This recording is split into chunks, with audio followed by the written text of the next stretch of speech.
Hello everyone, today I will show you how to get new TikTok update, and here's how it's done.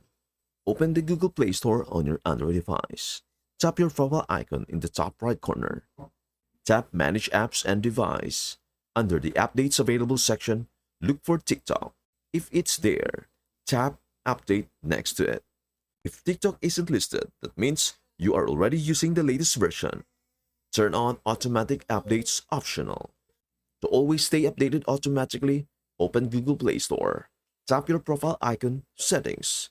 Go to Network Preferences, Auto Update Apps. Choose either over Wi-Fi only, recommended, over any network, may use mobile data. And that's everything you need to know about how to get new TikTok update. Before we end, may I humbly ask you a favor? Please do like, share, and subscribe to our channel. This means the world to us. Thank you so much for watching. We hope to see you in our next video.